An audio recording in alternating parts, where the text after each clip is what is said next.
はい。皆さん、こんにちは。JBA の中川でございます。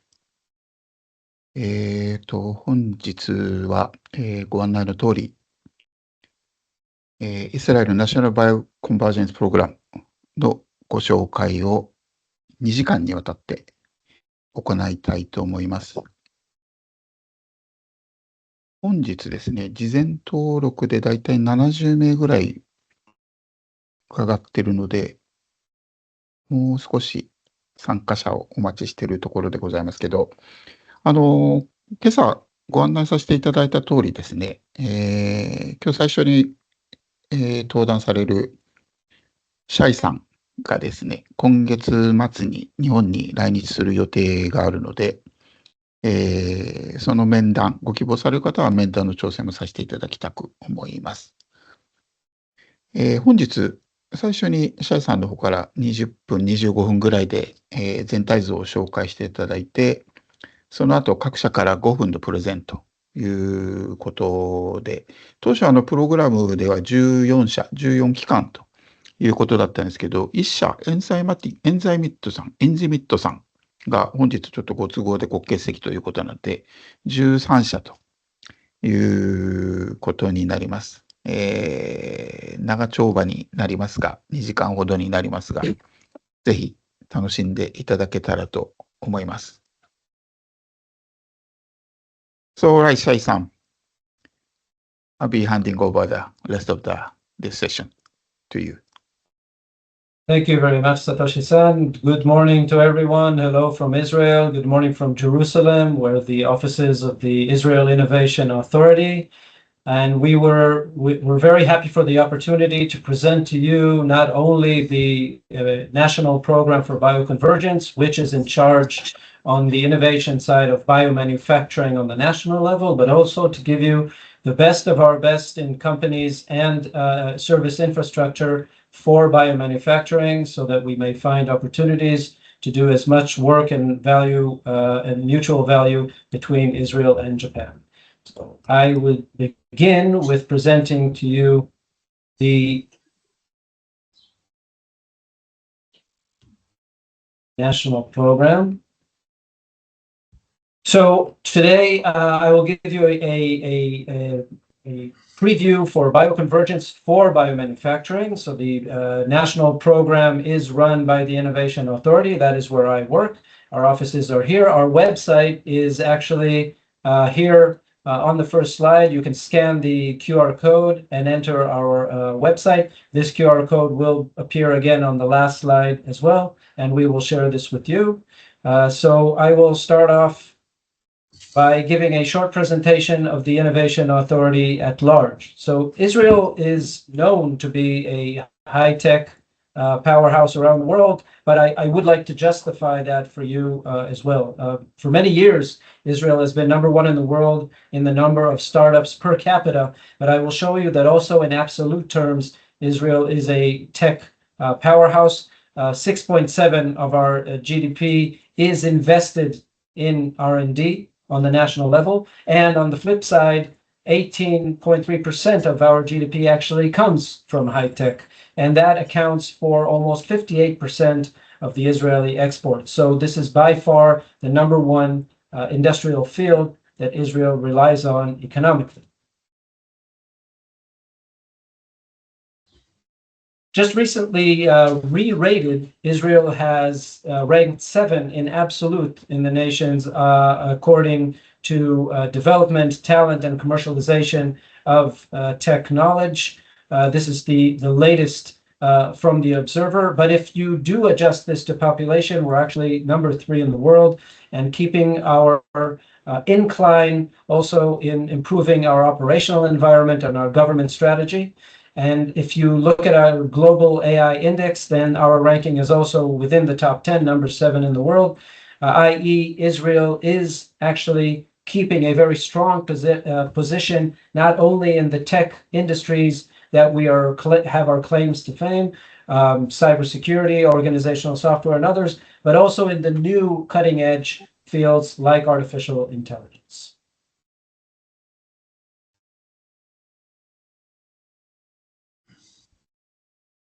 Yes, I apologize. This is a part of the reason why many multinational corporations do find their R&D base here in Israel, and they keep at least one R&D center in Israel. Between these 400, you can find many companies that you know. They come from all the different sectors, not only in software, but also in hardware, in biotech, in engineering, in communications, telecom, cyber, pharmaceuticals. So basically, Israel is a very strong R&D powerhouse for companies that are not only on the growth and not only on the early stage, but also established multinational corporations. This, of course, is very instrumental for the startups and developing ecosystem here because they are very close to the market and they are very close to the companies that take products to the global level. We, of course, would be happy to see more companies from Japan taking part in this ecosystem. And I'll tell you a word on how the Innovation Authority works. So I've demonstrated that Israel highly relies on high tech for its economy. And so the Innovation Authority was actually set up by law to tender this ecosystem. It's being done on 3 major levels. Of course, there are several divisions in the authority, but basically we divide our activity through the development pipeline, from the emergence of technologies in the ideation stage, in applied research coming from either academia or industry, and also on the infrastructure side of making sure that these ideation steps have all the hardware and the human capital required in order to push forward on applicative research, ideation, and the commercialization act of this information into the product pipeline, followed by the startup division, which actually looks at the establishment of new companies, the pre-seed and seed funding of these companies, forming the teams, making sure that they have the capital, the proper ecosystem, and the connections to be made in order to take an idea from the commercialization stage into the beginning of establishment of companies. And so this division deals with incubators, accelerators, human capital, funding, and the startup fund is actually run by the startup division together with the growth division, which looks at companies that go on the growth curves, companies that enter post-seed, round A, and then entering into the growth stage. This division focuses more on the ecosystem requirements for companies to grow, whether or not there are regulatory elements, taxation elements, import-export, and international collaboration elements that are required for companies to properly grow from the startup stage into the growth stage. And so the Innovation Authority at large looks at all the different elements to make sure that companies not only seed properly, but go into the industry. One of the tools that the Innovation Authority implements together with other government partners here in Israel is the National Program Tool. This is designed to make sure that cutting-edge fields that are required to keep your position in the tech global ecosystem are properly maintained on the field level with all the different aspects.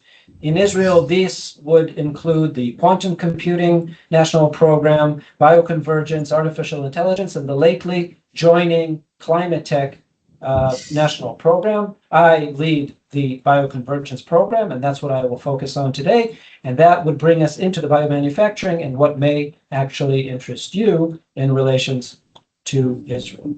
And so bioconvergence is a term that has been running around the world for over 20 years. It's basically all the interactions between biology, life sciences, and engineering and computation. So you can see here in this tech tree that the upper part is the cutting edge biological technologies that you may know and follow. And the bottom part of the tree is all the engineering and computation, latest technologies running around, and the nourishment dynamics between these technologies is actually bidirectional. It is biology that makes the engineering work more sensitive and more selective and more accurate. And it is the miniaturization technologies of engineering and the cutting edge computation tools that allow us to not only better understand the biology, but also how to better implement it in the field, in the lab, at home, and in the industrial plant. So any place where the knowledge between life sciences, engineering, and computation is combined, and the technologies between these worlds are synergized, and people from these two different multi-sector worlds work together, that is what we at the Innovation Authority coined bioconvergence, and that is what we are pushing forward on and developing. Applications in bioconvergence technologies can be found in various markets. So we just placed these 7 lead markets on the board, but obviously this relates to more markets. So health is maybe where bioconvergence was mainly born, and most of the Israeli bioconvergence companies are actually in the health ecosystem. But food, agriculture, environment, construction, energy, and biomanufacturing are by far areas where we are expanding into, and today we shall focus on biomanufacturing. So the different bioconvergence technologies that you would find in the biomanufacturing world are focused around synthetic biology, the design of proteins, bioplastics, other substances, obviously genetic engineering of microorganisms, plants, and other organisms that are used in the manufacturing world, the use of sensors, biosensors for accuracy and monitoring, the use for AI technologies to properly design and also analyze the different processes and the different components in biomanufacturing. So let's focus on these and move a little forward.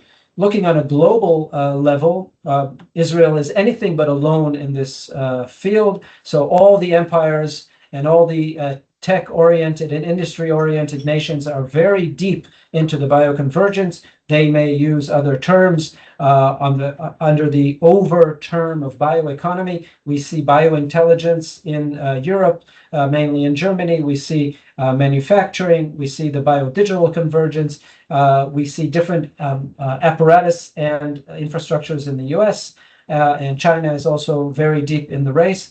Billions of dollars are being put into this every year to make sure that people are up to speed. And Israel plays a very important part with our not only related size, but also in absolute terms, because other than the figures I showed you before, what Israel has to offer as a secret sauce is hundreds of PhD graduates every year in life sciences alone. These people bring the best of the best in biological research that Israel is well renowned for and translate them into the industry, either in the research and development in these companies or the implementation of these technologies into products, into processes, into regulatory frameworks, and into IP design.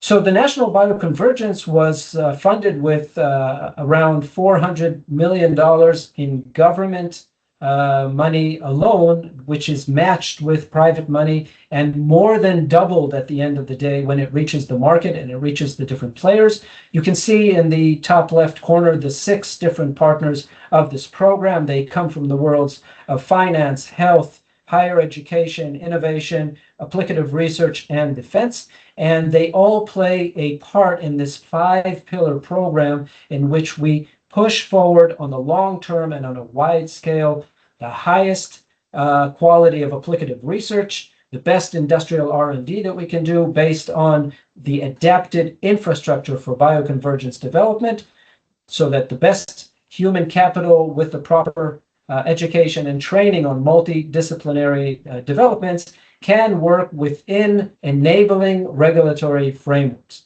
And how does this come to be? So on the infrastructure side, today you will meet 3 out of these 4 very high quality infrastructure service apparatus, private businesses that excel in synthetic biology, like Allogene, in precision fermentation on the wide scale, from the early stages up to scale up at the largest volumes. That's YD Labs. I'm using multiple organisms.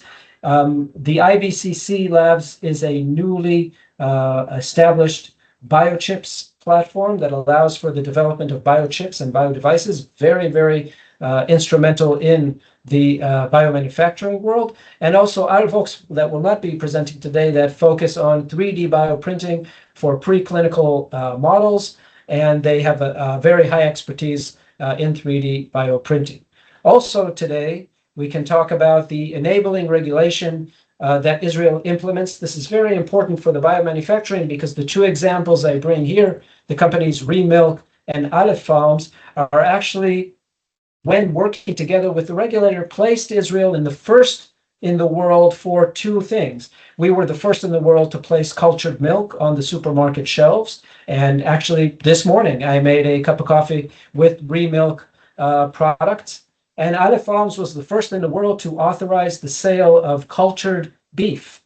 So cultured beef is the most complex product in the alternative proteins world. So here are two products, cultured milk and cultured beef, that Israel was the first in the world to authorize the sale of products. This is not only an arbitrary claim to fame, this is an industrial advantage par excellence. So any biomanufacturing developer that has a regulatory milestone, that has a regulatory hurdle to pass, actually beta citing and confirming these types of products in the Israeli ecosystem is an advantage. So when you collaborate with or invest in an Israeli company in biomanufacturing, you know that we have this advantage of working with a very enabling regulator.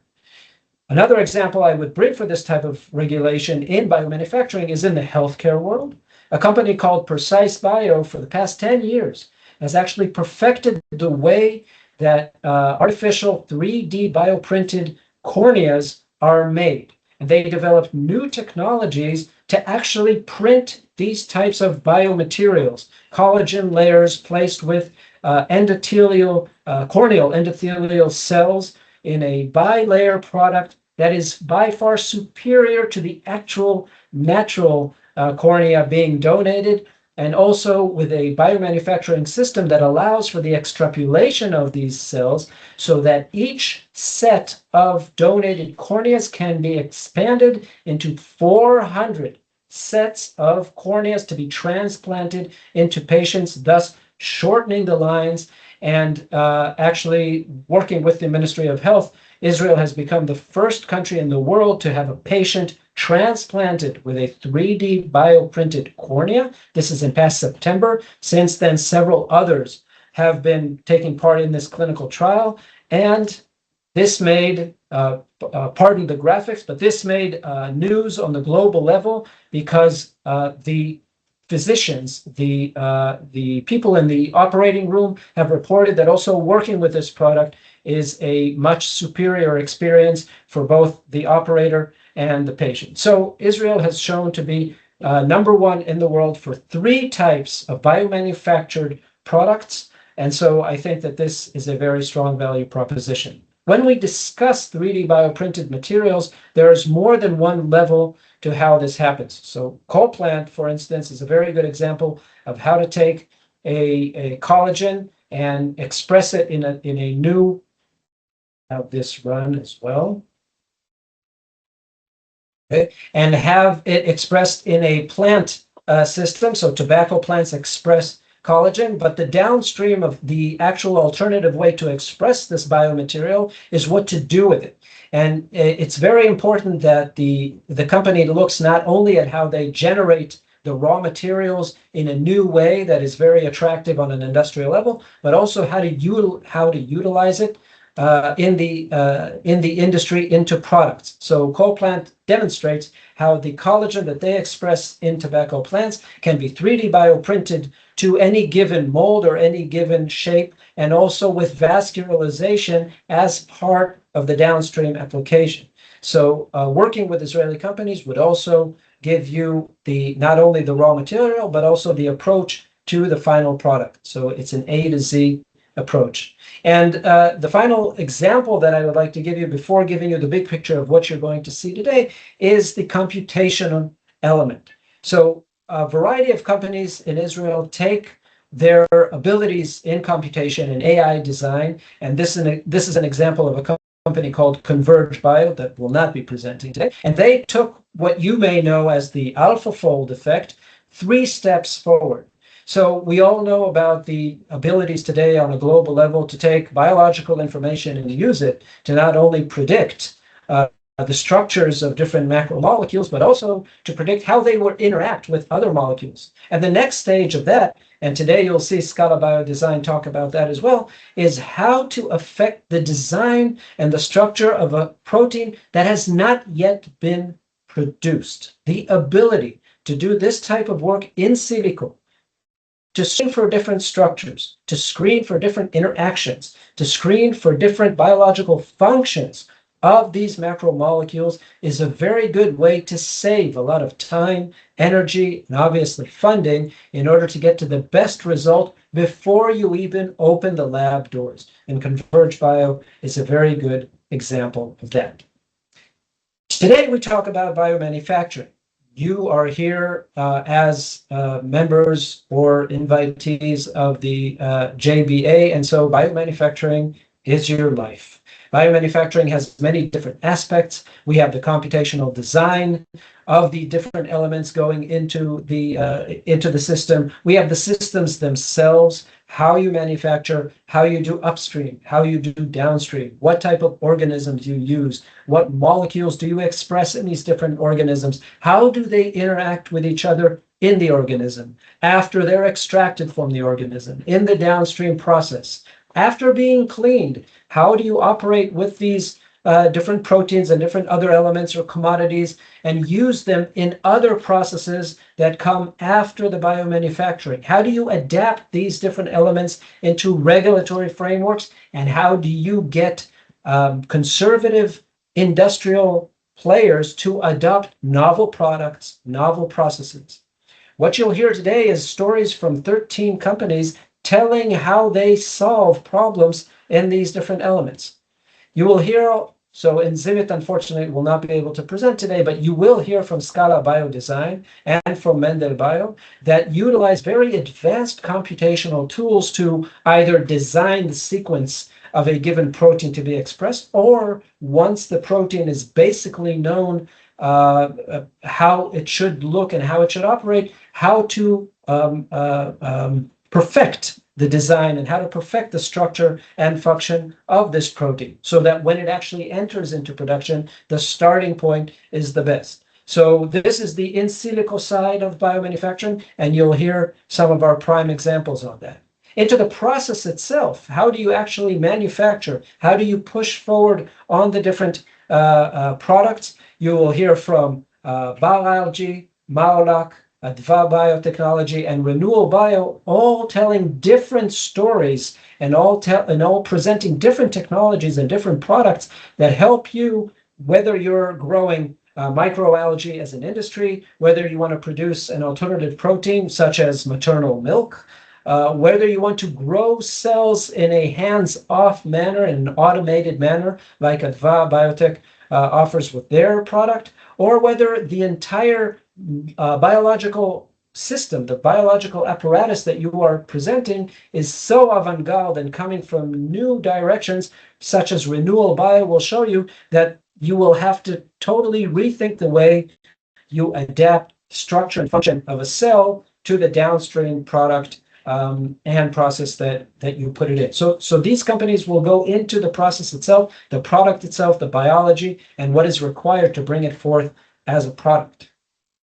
Biotic and Triple W will also come and present a novel way of feeding your process. So I think one of the bigger global races today is to not only to lower the cost of production by way of, for instance, replacing very expensive feedstocks and replacing them with more available, more cost-oriented feedstocks. That's a number one objective for any biomanufacturer, but also today in the world of climate goals and ESG and looking at how to lower the footprint, the carbon footprint that your production system has on the world, you also want to utilize feedstocks that are actually the refuse of another process. So you will hear today from two different examples of how to produce products in a different way, how to feed your pipeline, how to feed your process and your plant with different sources, different feedstocks, and change the entire way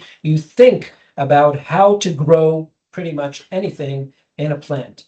And last, but by far not least, any of these processes that I now shown have the ability, have the potential to be bettered, have the potential to be more accurate, to be less resource exhaustive, to be less expensive, to be more efficient.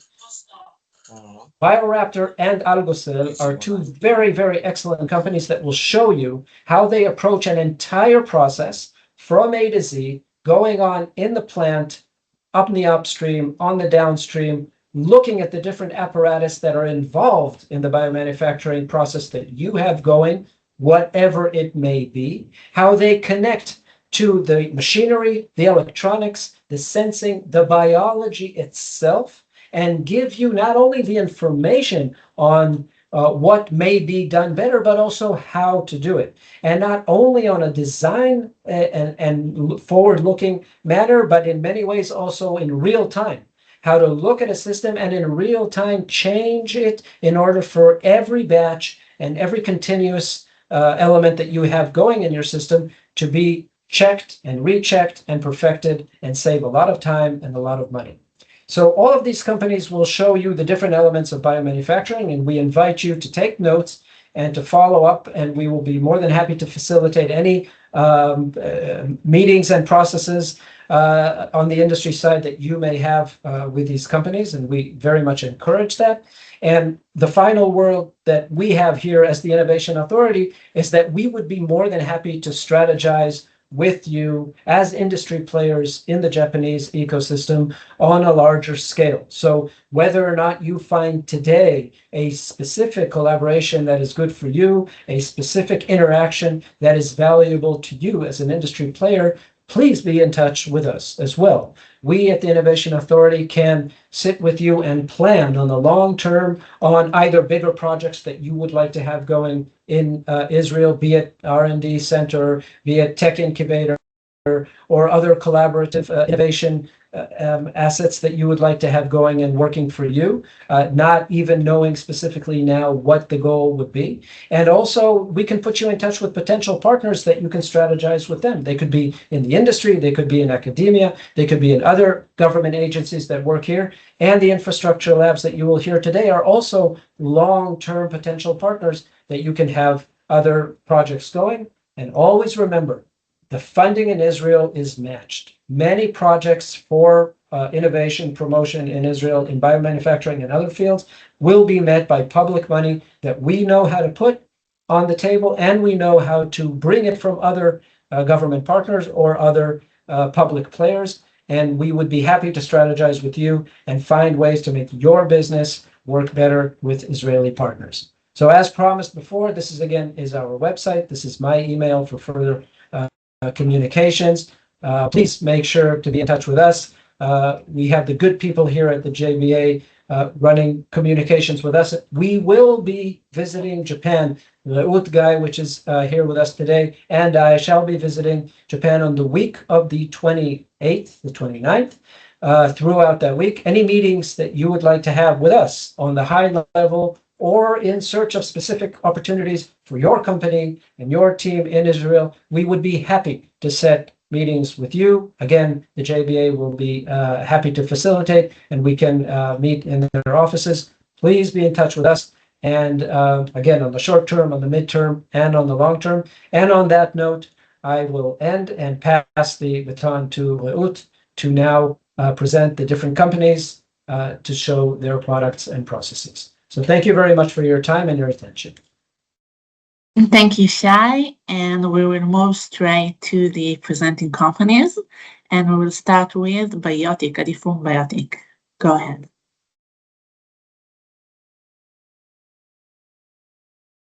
Hi, everyone.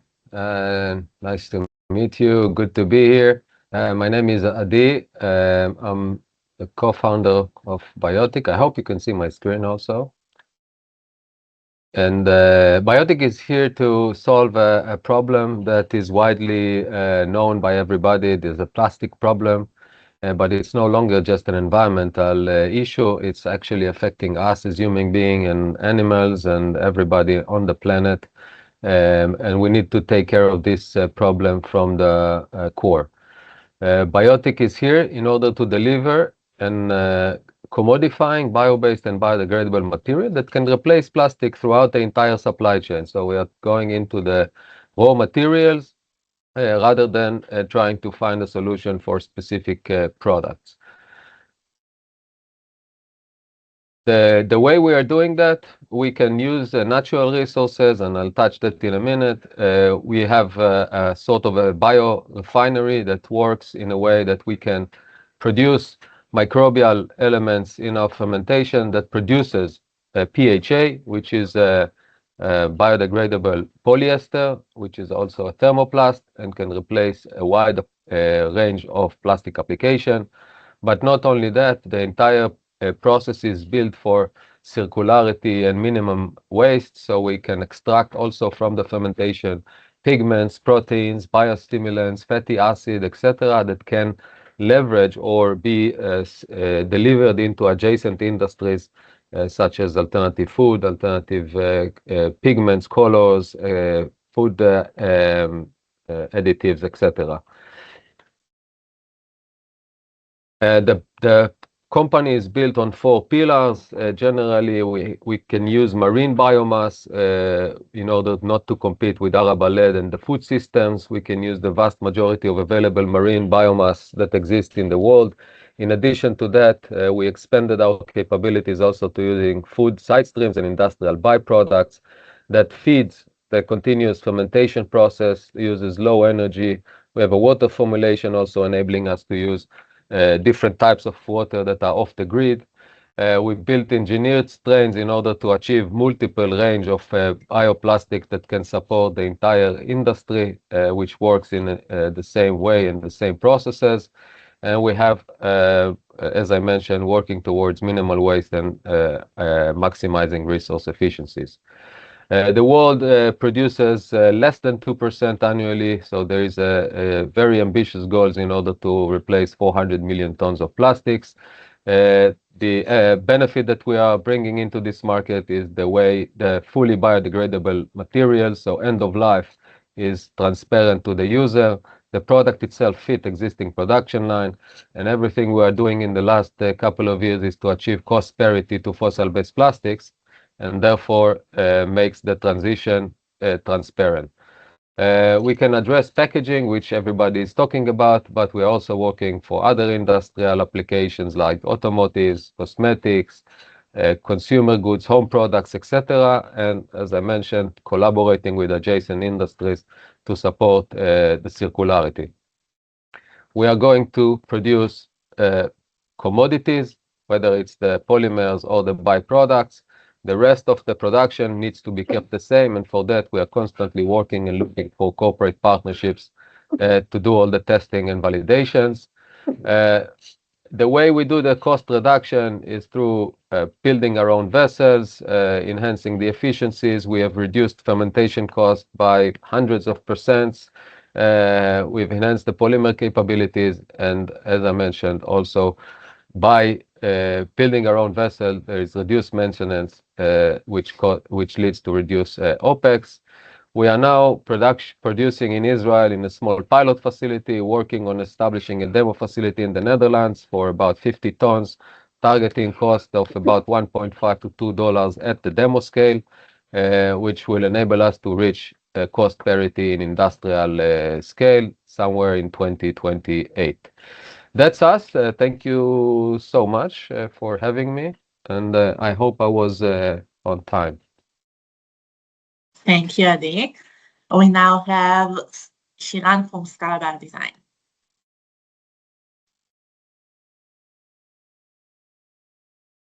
Okay, can you see my screen? Okay, perfect. So hi everyone, my name is Shiran Barber-Zucker. I'm head of protein design in Scala Biodesign. Scala has developed computational protein design software to engineer proteins to their peak performance. Our technology has already been used by development teams in various companies to improve their biomanufacturing and biocatalysis processes. And many companies, are using interpipeline enzymes to do the work, but in many cases, these enzymes do not perform well in real industrial conditions. They may suffer from poor soluble expression or thermal stability, low stability in high salt, organic solvents, or extreme pHs. Sometimes the enzyme is stable enough, but the catalysis is inefficient, or that selectivity or specificity are not sufficient.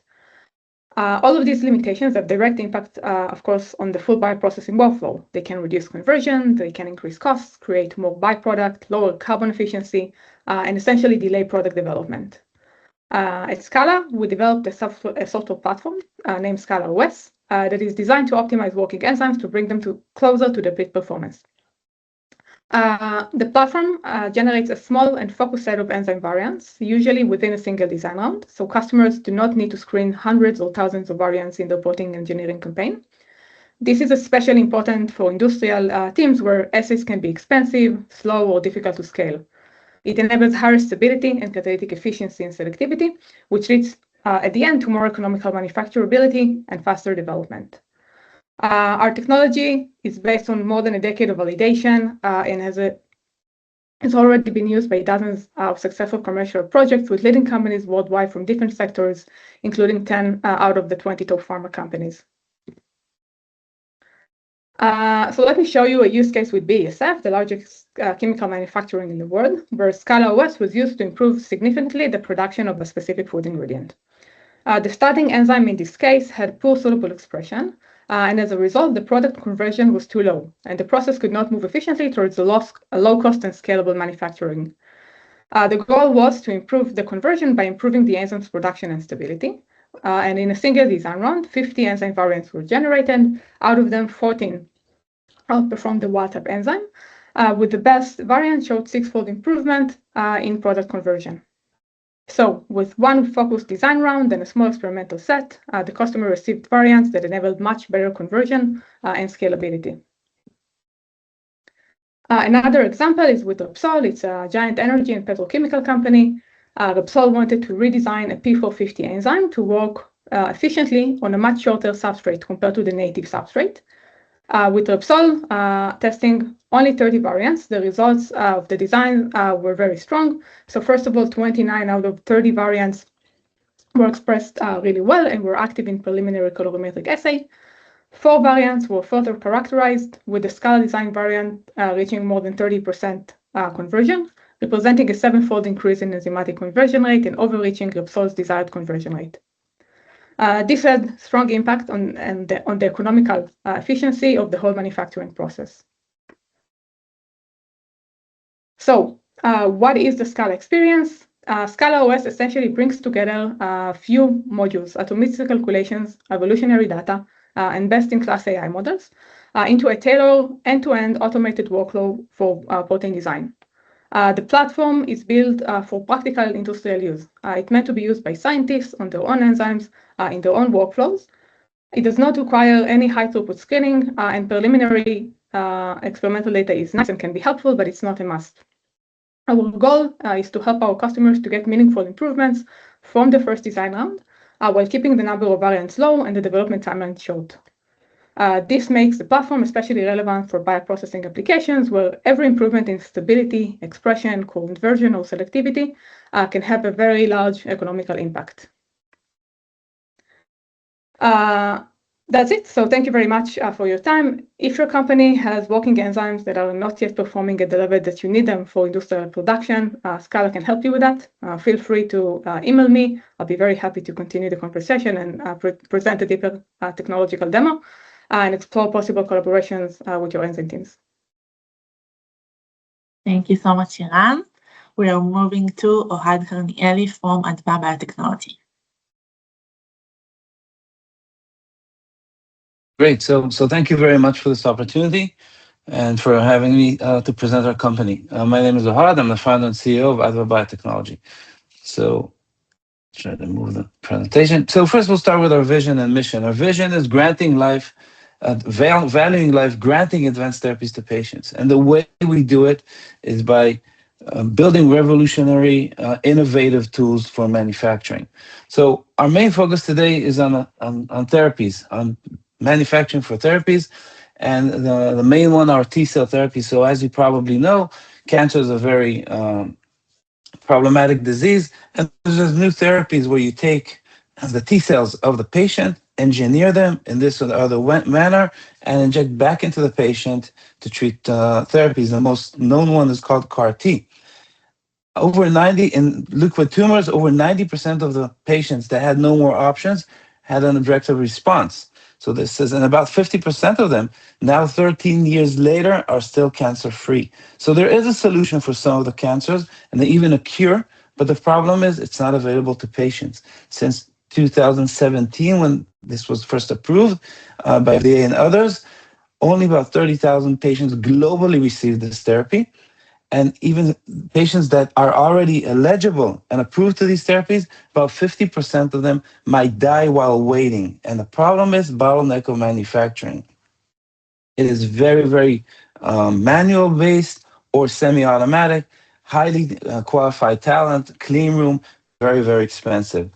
What Adva is trying to do, or hopefully is doing, is developing a tool that you can manufacture even at bedside or at the hospital.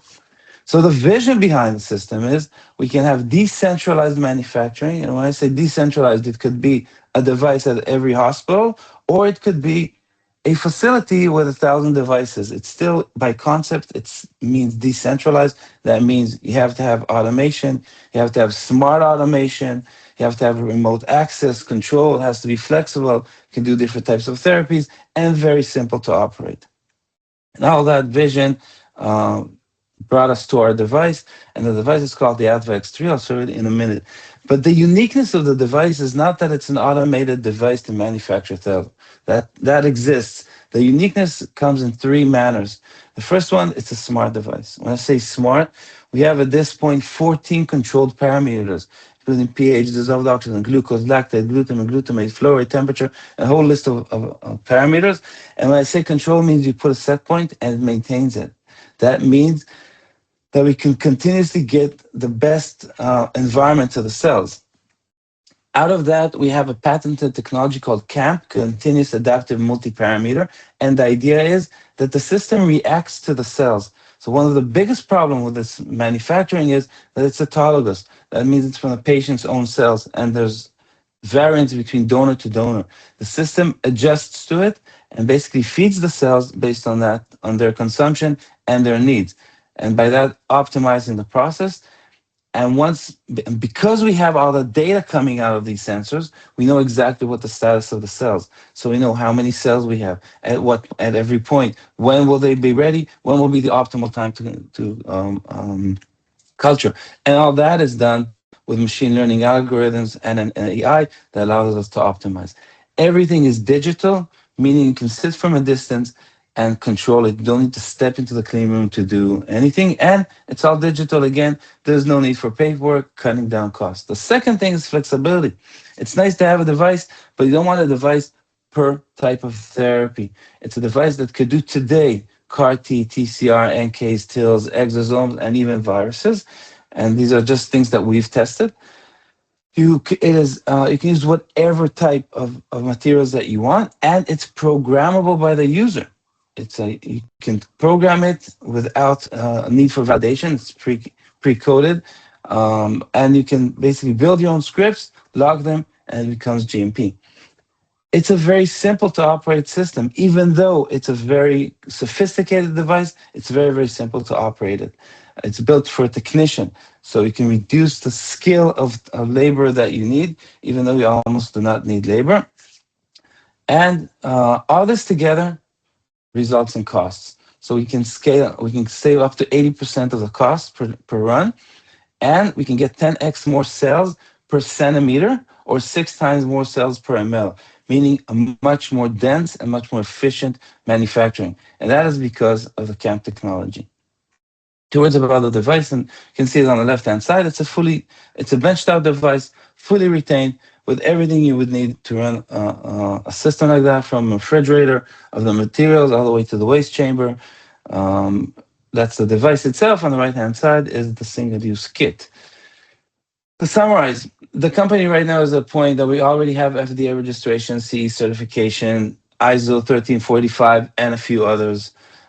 We're basically at our early commercial stages. We have customers starting from very small hospitals to large hospitals, all the way to the largest, the biggest pharmas in the world.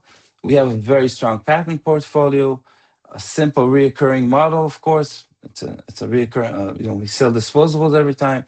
And I think our best asset is the team. We have an unbelievable team that leads the company and gets to this result. So thank you very much for this opportunity. Thank you, Ohad. And I see that there is a question from the audience. Anyone want to ask? No? Okay, so we will move on to Ifom YD Labs. Hi everyone, good morning, good afternoon. I'm Roy from YD Labs. As Shai mentioned, we are a CDMO focusing on fermentation services from lab scale to demo scale or pre-commercial, depending on the product. Just let me check for a second, upload the presentation. Just a second. Can anybody see everybody can see the full screen? Thank you. So, as I said, YD Labs was established in Israel a few years ago as an infrastructure CDMO for local and global clients focusing on fermentation-based products.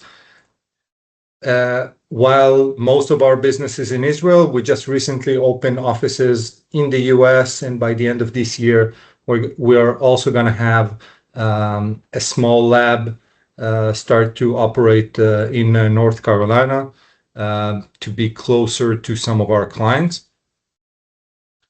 And our mission is actually to help companies bridge the critical gap between lab development and field trials in AgTech, or actually getting ready for commercialization. Sorry.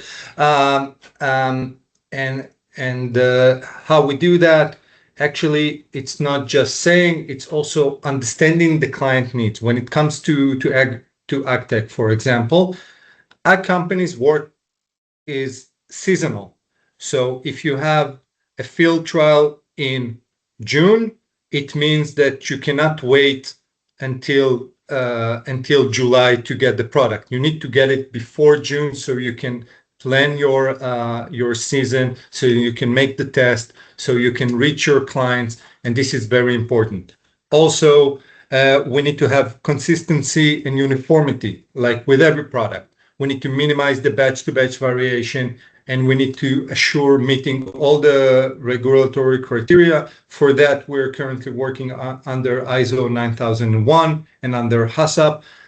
We are now following FDA and EPA guidelines, and we can work with any guidelines required and speak to any regulatory authority needed to have additional accreditation.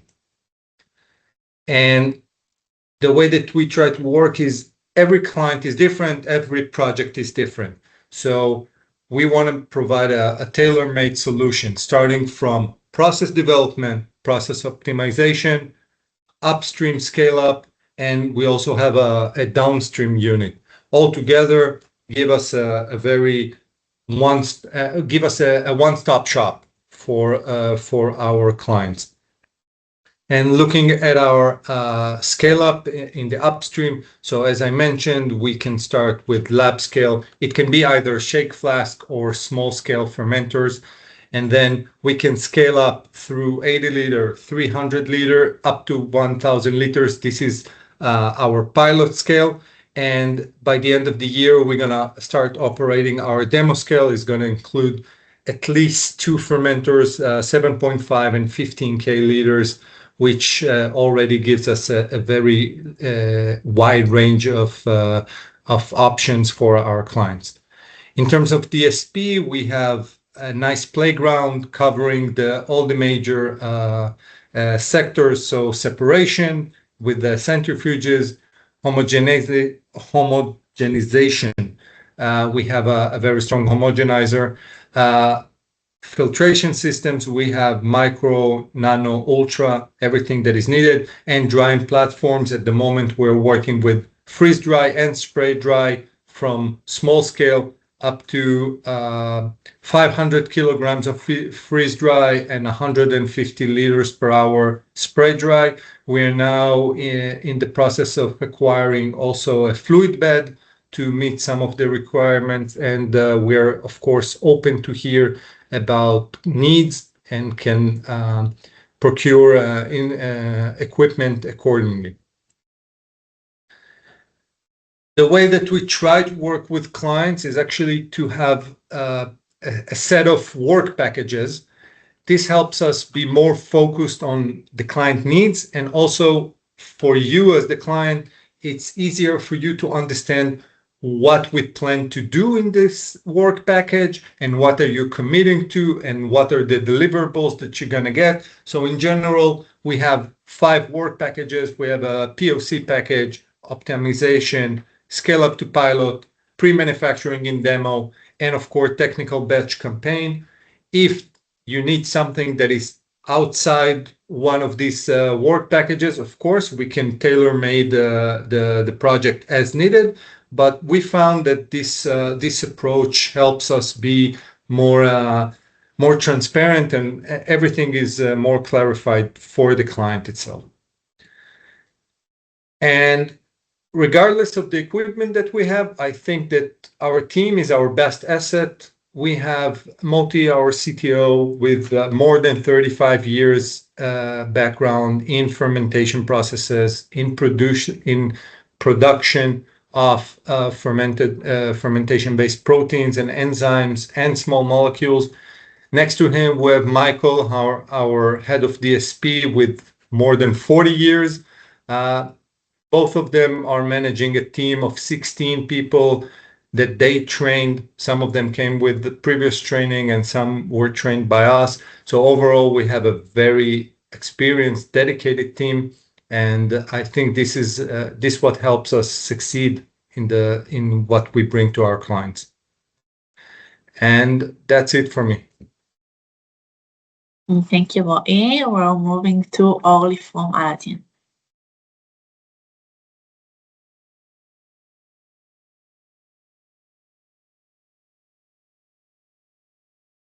Okay, so hello everyone.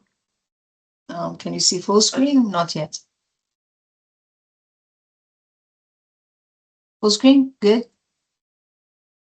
Okay, so I'm Orly Savion. I'm the CEO of Allergen. Allergen is switch views. Only switch views.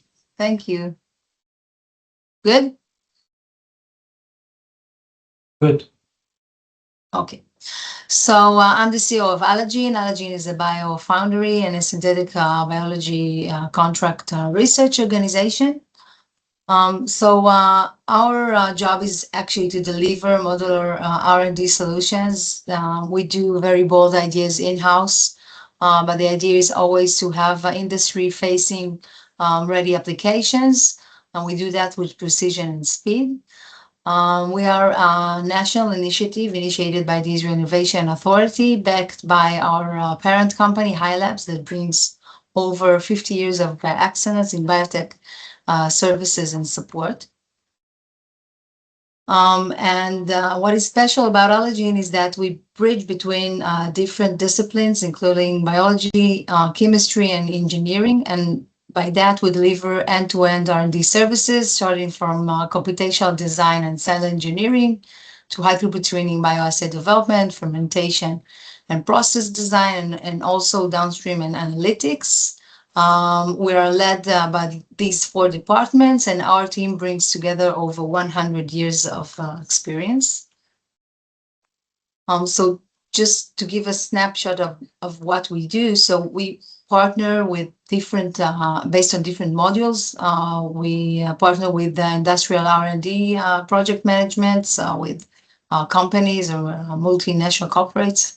Or small, medium-sized companies, but we also collaborate with startups and innovators and with professors from academia. And the idea is to first accelerate proof of concept, supporting our clients. Second is to do process optimization. And the third one is to give R&D service, which means that we are basically an extension arm of a team or an R&D team of a client company. We work with different industry segments, including cosmetics, but also industrial biotech, biopharma, ag tech and clean tech, and food tech and high-value ingredients. Our core capabilities and platforms include different biological products, starting from proteins and peptides, moving to DNA and RNA. We work with enzymes, with secondary metabolites, and also we work with microbes as a product or consortia of microbes. And for that, we developed our own proprietary genetic platforms that include E. coli, Bacillus, Pichia, Trichoderma, but also other different microbial systems that comes from our clients. Some of them are noble systems. We give different services from techno-economical modeling up to strain optimization using genetic engineering or non-GMO tools. We build and we give support for automated bioassay screening. And of course, we also design the upstream and the downstream process or optimize it. So if we look at allergy and the whole value chain, from ideation into a product, then we collaborate from start, giving the techno-economical modeling of the whole process. We do the computational design. We do the strain development, the bioassay development.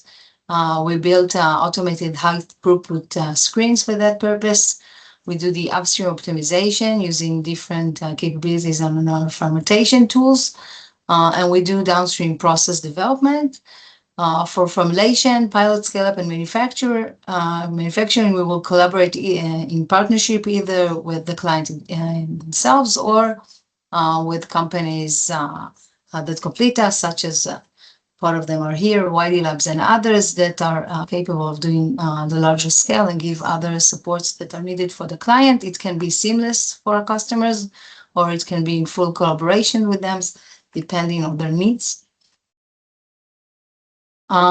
So Allergen is basically designed for scale and built for speed. This is not just a sentence. We do that by using three main ideas. One is we have our own proprietary system that allows accelerated commercialization. That means that we use our own proprietary super producing strains, but also our in-house bioassays, automation systems, and techno-economical modeling that we develop in-house.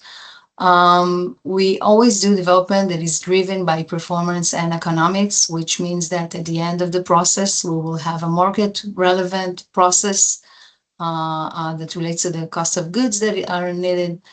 And we do a fee for service with flexible business models that is right for the relevant partner. One of the concerns that we met from our companies was their IP. So we make sure to have an IP-friendly commercial terms. We are always outcome-based and success. We have success approach, which means that we first build our in-house project in that way of thinking, but also we build the payment structure in that way. So that's it in a nutshell. So yeah, we will be happy to continue discussions with everyone that is relevant here in this conversation. Thank you, everyone. Thank you, Orly. We're moving to Tal from WWW.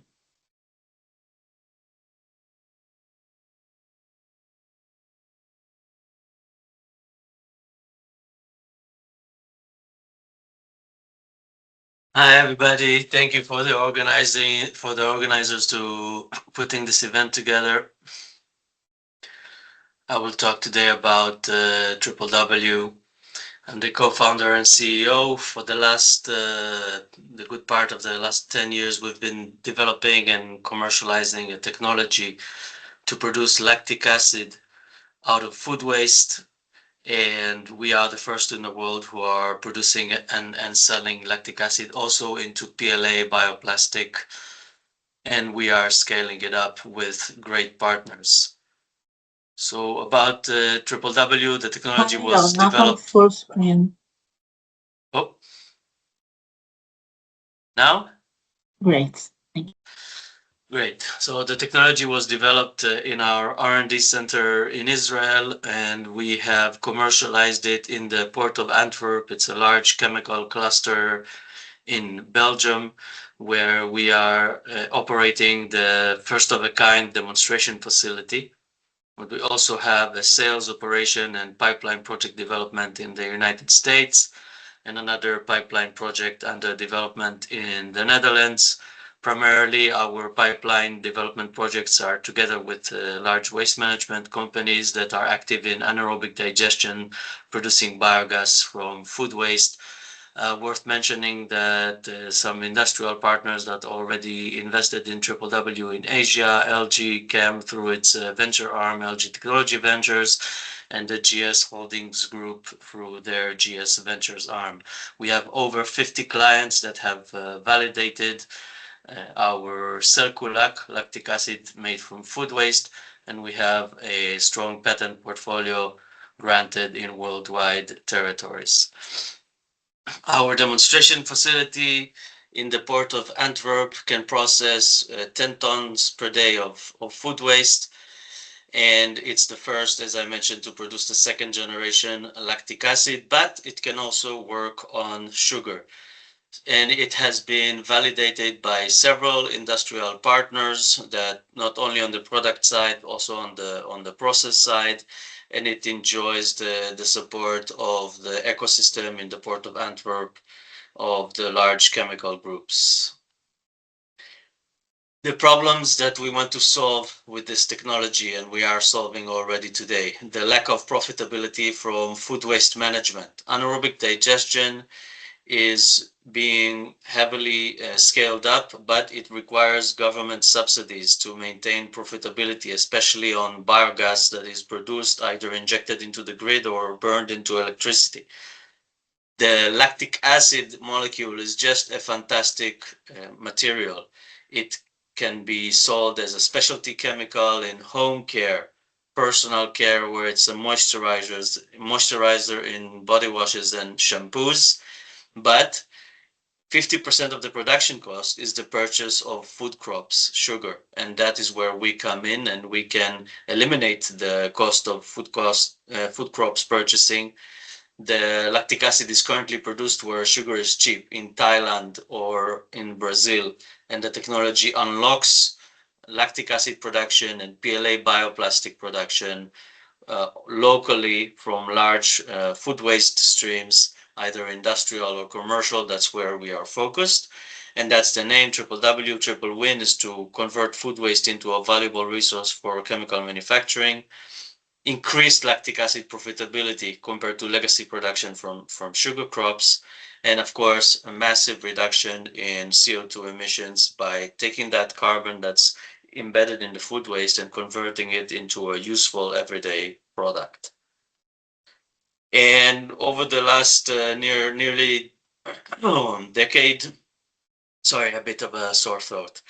We have developed the technology starting with a proprietary fermentation process that overcomes heterogeneous waste streams, also is applicable to sugar, and a chemical recovery and purification route that yields the lactic acid at the market standard parameters and sold to clients worldwide.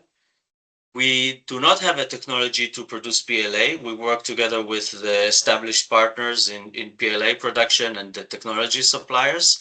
But where our technology does come back to the table is with the PLA waste. That's really where we close the loop. We are already accepting PLA waste in our facility. So the same infrastructure that produces lactic acid from food waste and sugar can also produce lactic acid from the PLA waste. Actually, in Japan, we are working together with Bioworks, a company that produces PLA fabrics, and we are upcycling those PLA fabrics back into lactic acid at the end of life. In the port of Antwerp, we are going to scale up this technology. We were awarded a 9.5 million euro grant by the EU Innovation Fund, and we're working with really amazing partners to scale up lactic acid production from food waste and sugar. Namely, Emirates Biotech recently joined our consortium, a large PLA production player in the Emirates, and the #1 technology provider of PLA, Sulzer Chemtech, who is closely partnering with W. But also, interestingly, Volkswagen Group, who is producing car parts that are made from food waste PLA that are durable. So PLA has some misconceptions in the market that it cannot go into high temperature durable application. That's no longer the case. That has changed.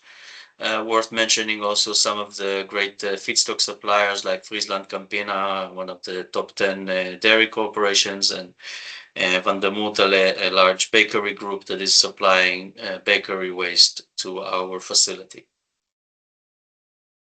So for the PLA waste upcycling, we can create really great circular stories. We've worked together with Burger King, and they used our partners' durable washable cups. These are used up to 300 wash cycles. Then they are returned to our partners, ground, and then we feed them into our process to make lactic acid again. So really closing the loop. And you can see that as this collaboration triggered also the use of the Burger King food waste, which we are now receiving regularly. Please, more buns. This is what we like the most. There's this rich in carbohydrates, which are converted into the lactic acid. So a full circular story. The cups that are PLA cups, the food waste that is making lactic acid that can make PLA cups. So we really like to tell these circular stories also with the Royal Antwerp Football Club, where we are picking up the food waste from the catering in the pitch and making it into lactic acid. And just quickly about this PLA upcycling, we've tested materials from around the world, also from Japan, as I mentioned, from Bioworks. It's the first of a kind chemical upcycled lactic acid. It meets all the criteria for the EU end of waste legislation. So the product, the purified product, is no longer considered a waste stream. And we're more than happy to work with companies in Japan and in that region to license our technology to unlock the ultimate low production cost of lactic acid and PLA. I hope that was 5 minutes. If it was more, apologies in advance. Thank you, Tal. And we're moving to Omri from Agrocell.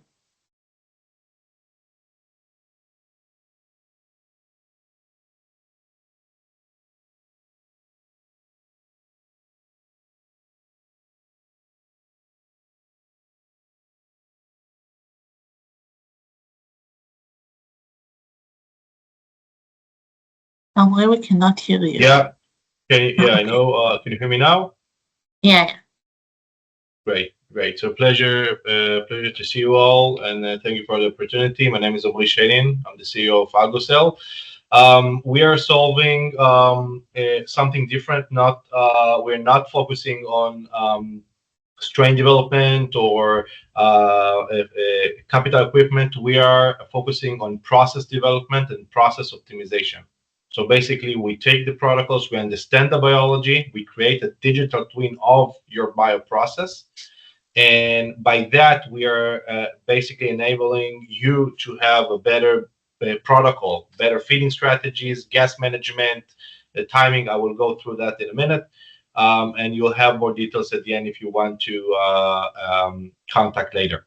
The vision is eventually to give, let's say, democratize the ability to enjoy from a digital twin, from a digital asset that can give you not only projections and anticipations in terms of your process, but also give you better protocols to increase yields, decrease costs, eventually increasing gross margins.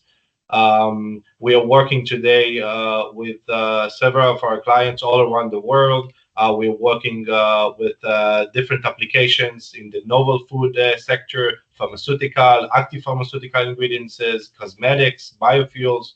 So we are pretty much agnostic in terms of what type of product you're producing. We are focusing more on the cell types or the type of process. So we eventually build our platform to cover as much as of the cell types from Pichia to E. coli, and also animal cells as well. So it can be CHO cells that produce antibodies. For us, it's doesn't really matter. What matters is what you need, and we are focusing on accelerating time to market and optimizing your process. So in order to tackle this optimization problem, we understand that there's few challenges that I believe most of you are confronting with today. Number one is how we reduce the cost, how we understand how to produce more of our product in less price. That's obviously most of the times a huge KPI to a company to increase gross margins. The second one is to scale up. And there's many problems while scaling up, from adaptation from different scales, understanding how to manage both shear forces, oxygen transfer, etc., and obviously also to maintain the quality. And those challenges today, when I'm talking about understanding what is the best protocol that can apply for all of these challenges and take you to the next level of volume or profitability, the main go-to today in R&D or even process optimization phases is to conduct those trial and errors. And trial and error, even if you're using design of experiments, is still very limited. The time to market is still very long, and even if you got to production, you're probably missing a large portion of profits because your process is suboptimal. And the reason is because we are limited in resources. You don't have the whole time in the world, and you cannot conduct endless trial and errors. So we want to move that to in silico experiments. We want to move that to based on the digital twin that will help us reduce those experiments and find us the optimal protocol. And there are different ways to do that. One way is to go into the intercellular metabolic pathways of your system. That takes a lot of time to understand. And once you understand that, if you're changing something in your biological system, basically you can throw this model to the garbage because it has no use anymore, because the metabolism has shifted. If you're changing, for example, your carbon source, you're changing the system, you're changing the strain or cell line. So it's an unsustainable way of modeling your process. Second method is to use AI, but AI alone will not solve all of our problems in this case. Many in other cases it will, but in this case it will not, because we don't have enough data. So unlike ChatGPT, where we are training on the whole internet, here we have limited amount of data. And this data is also not with all the sensors that we would like to have in order to understand the biological design space. So it's very limited. Most of the times you don't have enough data, and you also cannot extrapolate beyond the training set, because you are building only on the data that you receive. So this is the bad news. But the good news is that you can model a process, and you can model it by with the intersection between the biological rules, first principles, mechanistic models that describe different phenomena of your cell types or your process, and using AI and machine learning in 3 different ways. Okay, and this is what we do. One is we use machine learning to calibrate the mechanistic models that describe already the cell type, the process. Second is to use AI in order to, if we have residuals, if we have errors and uncertainties, we can go back to the mechanistic models and refine them using AI. So going back to the science, understand what phenomena we missed, and then get a better protocol. And the third layer of AI here is to optimize the process. So another layer on top of the model is to optimize and create a protocol that can stand with your KPIs. Very short about the process and how it works. So we receive historical data from you. It can be few runs. This historical data help us understand what type of mechanistic compounds we need to take in place. So eventually you don't have to do anything but to send us historical data. From that moment, we are calibrating our models, okay, to introduce you with the first digital twin. If the digital twin is not accurate enough, so we can ask you to perform few runs. Sometimes it can be 4, 6, 8 runs, no more than that. Those runs are being designed by us. So it's model-based design of experiment. And afterwards, once we validate the model, then we conduct those in silico experiments in order to understand what is the best protocol for you in order to produce increased yields or accelerating your time to market. Sometimes we see reduction in 80% of the trial and error using our platform. We're working with all cell types. As I mentioned, we have the library of mechanistic models that we developed for the past 4 years. So what's left is only to calibrate those models, understand what is exactly your rates. This is all backed with an interface that you can see exactly what is happening, what is the results that you can expect, what are the protocols, how to build your objectives and the constraints in order to receive a more relevant protocol for you. Very short, we'll show you a use case. So here you see some of the experiments that our client conducted. Then we captured the design space. All the critical process parameters we already knew, understand, and could anticipate: production, proliferation phase, productivity, other inhibitors that are also related to the process. We could eventually predict that in more than 90% accuracy. We validate the model with unseen data. It's all real results, what you see here, over 90% accuracy. And then we went to the optimization phase where the client explained basically what are the objectives and what are the constraints, working volumes, if he has some kind of constraint that he cannot take samples during the night, that can be considered as well. And then we perform optimization process where we yield 20% extra yield only by the first iteration of process modeling. That was quite amazing after 6 years of development in this company. And we will also be able to train our model on fed batch and understand how a continuous manufacturing process would look like. And that was also a big insight, a huge insight for the customer that needed to decide whether it go to this direction or not. You have my details here. You can screenshot, take a screenshot and connect me via LinkedIn or email. Thank you very much and good luck. Yeah, Omri, we're moving to Vladik from Renewal Bio.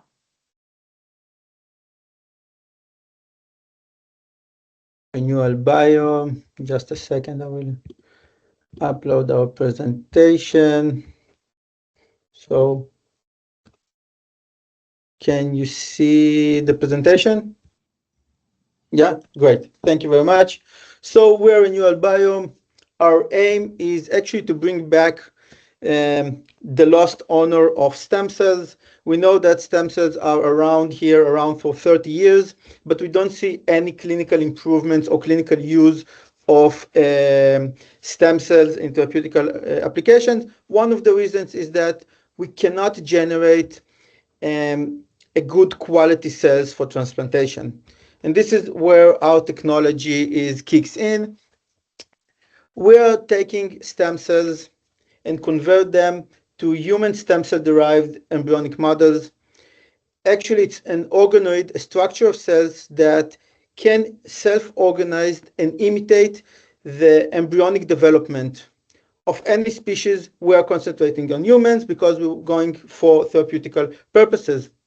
On the cover of Nature, you can see here our product.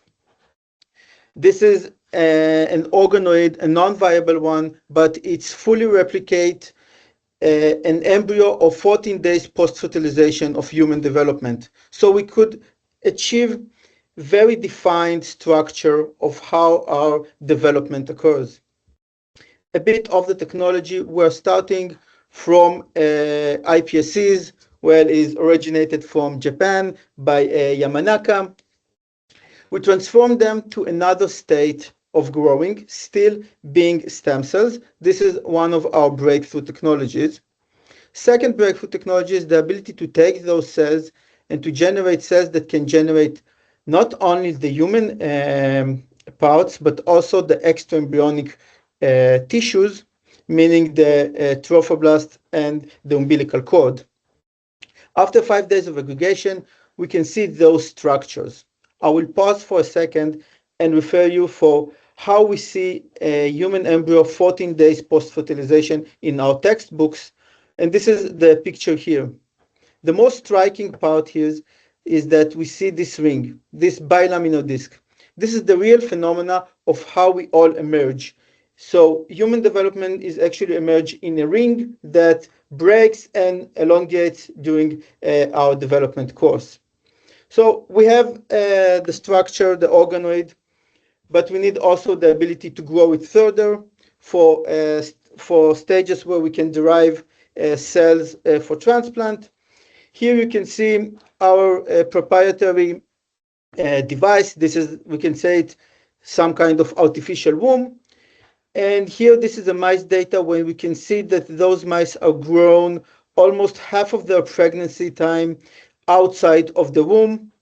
Here in the picture, we just start to see the red dot. This is the brain formation. We can see the spinal cord and how the brain is formed. And basically how we envision our process of therapeutic application. We're starting from our patient or donor.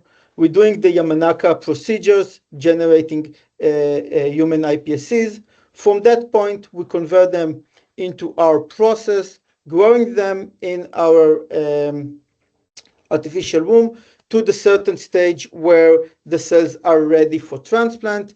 Let's say hematopoietic stem cells are ready at day 28. So at day 28, we will isolate the cells and transplant them back to the patients. The way that we're taking nature as our biomanufacturing, we are generating all the cells at once. We're not forcing the cells for any cell fate. We're just providing nature the grounds to do what nature knows to do best, actually generating embryos. And this is why we see that our cells will have the same quality as any bone marrow transplant that currently uses in clinical applications. Our development plan, and this is where I showed the hematopoietic stem cells, we start submitting IND in a year from now. Other applications that we chose to move forward is hepatocytes for acute liver failure, and our last indication will be for fertility use, either generating oocytes or sperms. We do looking for insulin-secreting cells, and we have already a co-development in place. In current setup, we are looking for out-licensing and collaborations with mesenchymal stem cells that we have already in our system, endothelial cells that generate veins. We have a unique reprogramming technology that we want to utilize it to generate very cost-effective iPSCs procedures.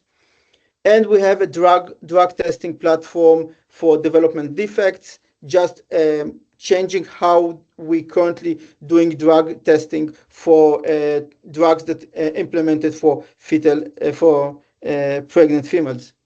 And also during the time of our development, we generated many tools of how we should work with organoids, if it's AI-based organoid picker, a size sorter, and other applications that we're happy to out-license.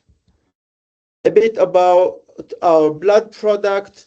So our blood product is basically the AGM, the real stem cells of the blood system.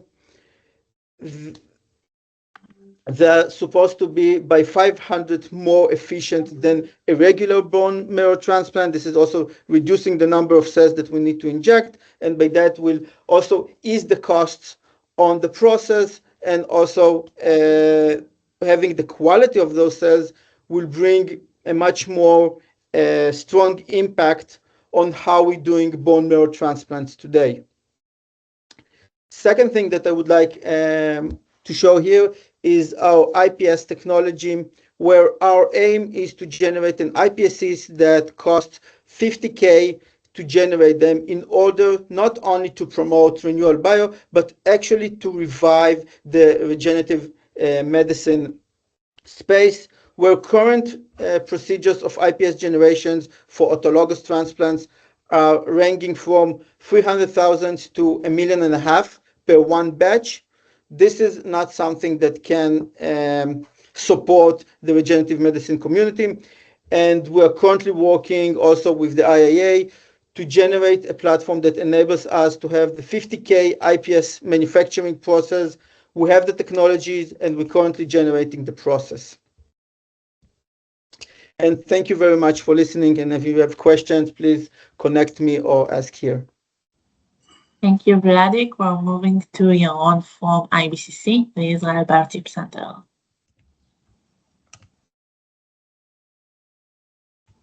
So hello, everybody. Do you see my presentation?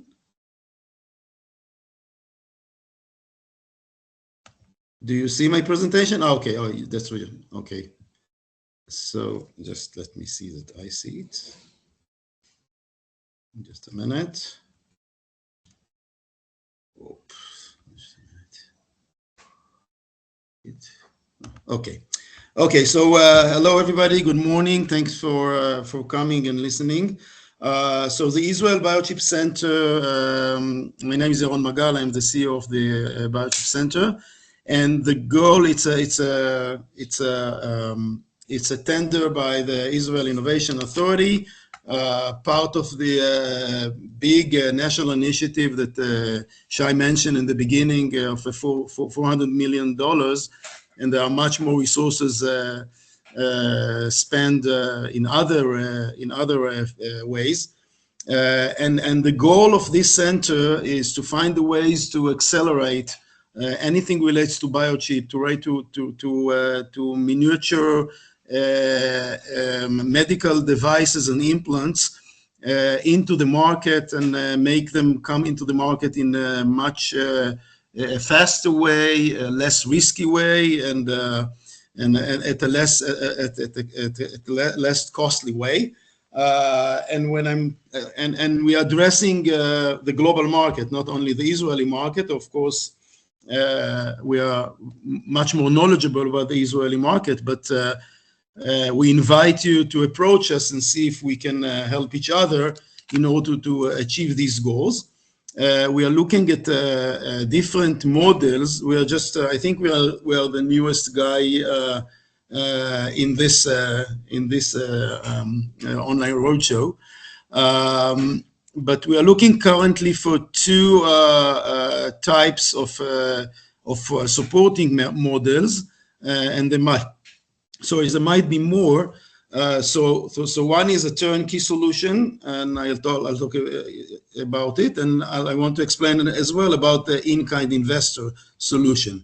So what we are doing on the technology front, the purpose, as I said, is to de-risking your time to market, your cost to market, your risk to market, and in two ways. First of all, a turnkey solution. We are partnering with a company named Beckermus, which is also one of our owners, that is doing a medical device from first design into mass production for decades now. And what they see in the market, when they do it in the packaging space, they're really missing for the medical space anything relates beyond the packaging. If you need a microfluidic chip, if you need some kind of dispensing of coating layers, if you need biology dispensing and testing and all of that, they want to extend the turnkey solution into that, and we are going to provide that extension with them in a very close proximity.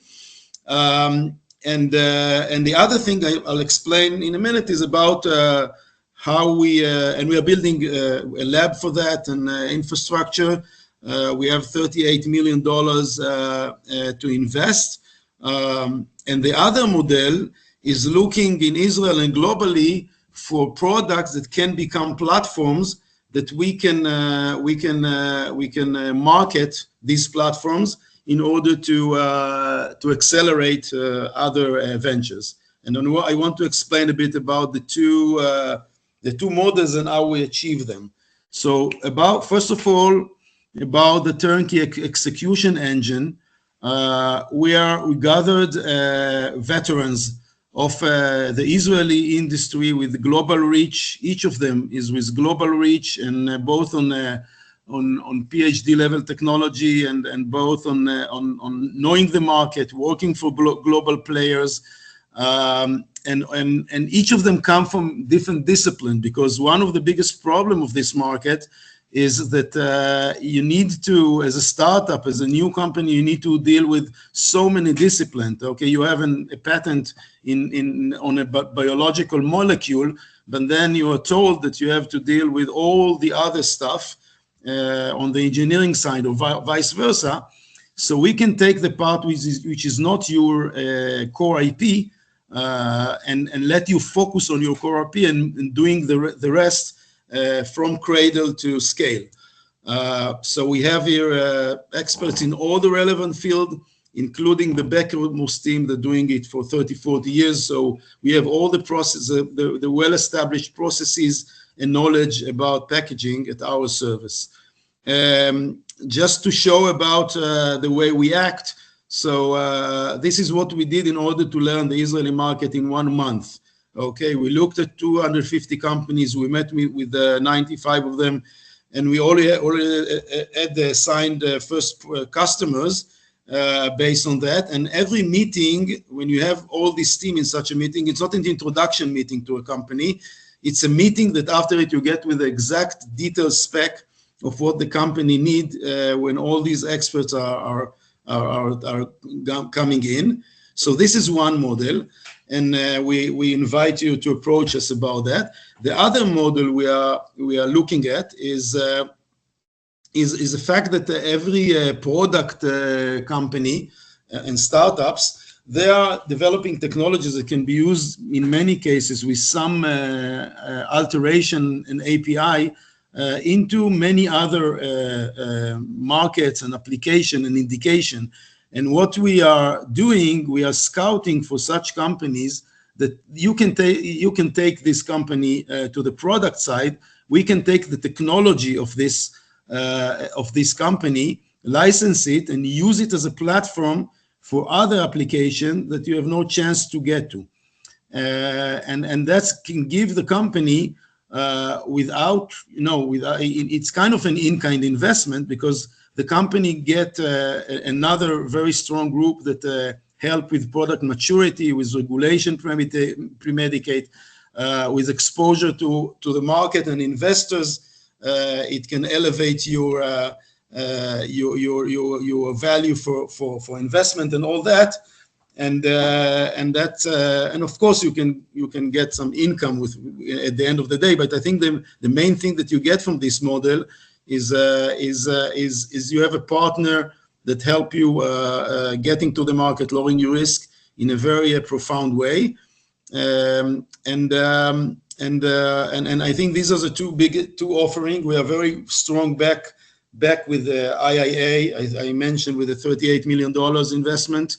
The Israel aerial industries I think the biggest company in Israel is one of our investors. And I mentioned Beckermus as well. It's not the first time I'm building such a national lab. I did the same with photonic fab. And in 5 years, it became a real business with annual growth of 100% year in sales year on year. So we know how to do it and bring it to the market. And of course, we need your deal flow. You need your ideas in order to promote them together. So to summarize, both turnkey solution come to us, we'll help you through with the non-core IP that you need. If you have something can become with many other application, a platform that we can mature and make it accessible to other ventures. Please come to us.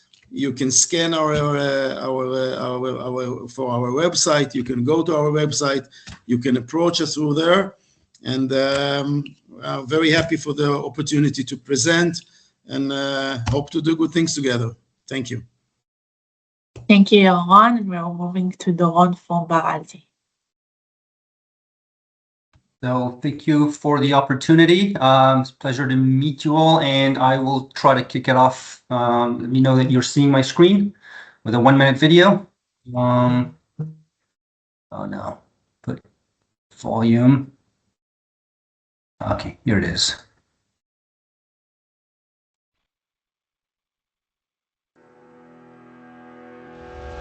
As a leading precision agriculture company, we run a data-driven operation.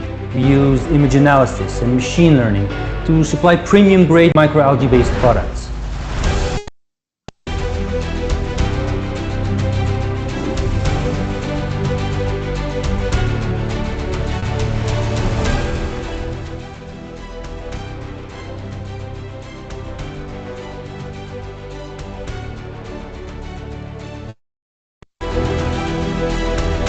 Clinical studies show that microalgae ingredients have positive health benefits and have an immense importance for the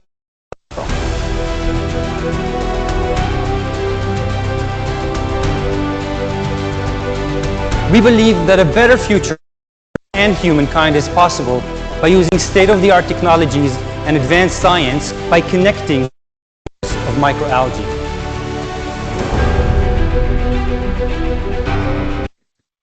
So, well, now that you have an overview, my name is Dr. Doron Eisenstadt, and I am a co-founder and CEO of Baralgae, which is a spin-off from another company called Transalgae, where we genetically modify microalgae to overexpress proteins and RNAs using the cell wall as a natural bioencapsulation for oral delivery of drugs.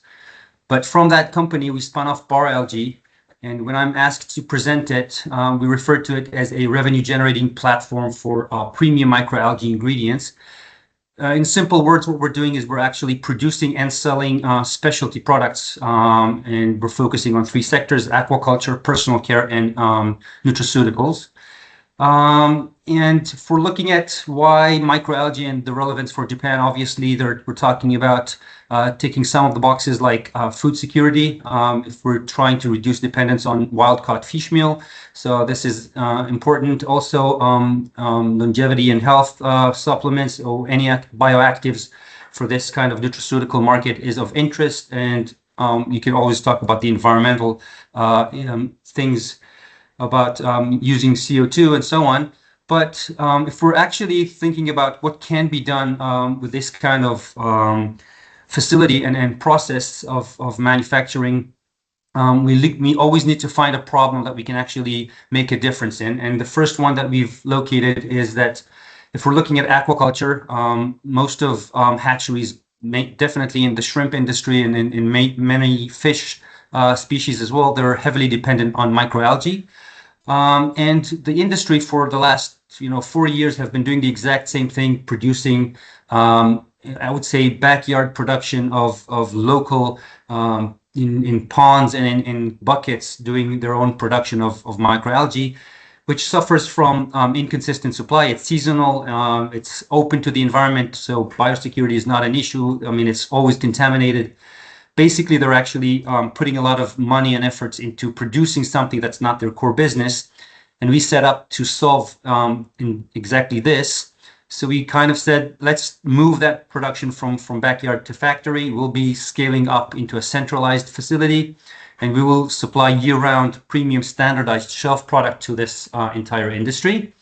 In order to do that, obviously, we had to develop the entire operation. So the hardware, all the reactors that you see, you saw in the video, and on the software that controls it. One person with a laptop can operate the entire facility that you see behind me now, and all the biological protocols, AI optimized processing, and so on. And at the end of the day, that gives us the ability to become a worldwide supplier of these kind of products. But what we are doing now is we want to supply live algae because it has benefits from nutrient bioavailability to water conditioning. The entire market wants live algae, many other markets as well. And that kind of flips it from a supplement to primary feed, which expands the market. And if we're looking at from the economic standpoint, obviously, local production in every country would result in reduced production costs. You get rid of distributions. Think about shipping these products around the world in frozen containers, and obviously you're getting rid of tariffs. So from the economic standpoint, it's much better to produce locally. And following these kind of tractions that we're seeing from the markets, we are actually selling in places like Ecuador, Mexico, India, and we've recently started additional countries alongside the ones that are closer to us, like in Europe, like Cyprus, Turkey, Greece, and so on. We realized that this is the time for us to set up facilities in every country that can demonstrate there is a market. So we've actually pinpointed the first 10 ones, but obviously there are others, and we're looking forward to do that. But the idea is to have the same type of technology distributed and optimized to every type of market. So that leaves us to go to the next sector that we're focused on. Just to give you an order of magnitude, in the last 12 months, we've produced, of the 12 species that we've upscaled, we focused on 5, 3 of them for aquaculture, 1 for nutraceuticals, and 1 for cosmetics. But if we're looking at these sectors, what the industry basically wants is natural ingredients. Everybody is talking about natural, but they want it scientifically proven that it's efficient and standardized production. We kind of tick all these boxes. So this is exactly what we are doing. We actually did sign recently a contract with a Japanese multinational for the development of a nutraceutical product, and we have another kind of contracts for co-development. So this is an example of one of these products that we're actually selling worldwide today. But again, there's 800,000 species out there, and less than 30 have been commercialized. So we're looking for much more potential there. What we're looking for in Japan is obviously partners to do local production of these kind of products in a JV model usually, or nutraceutical offtake, and obviously cosmetic co-development projects. So thank you so much for the opportunity for this really innovation, and I'll be happy to be in touch with anybody who's interested. Thank you so much. Thank you, Doron. We're moving to Ori from Bioraptor. Hi, Ori Zakin from Bioraptor. Just share my screen.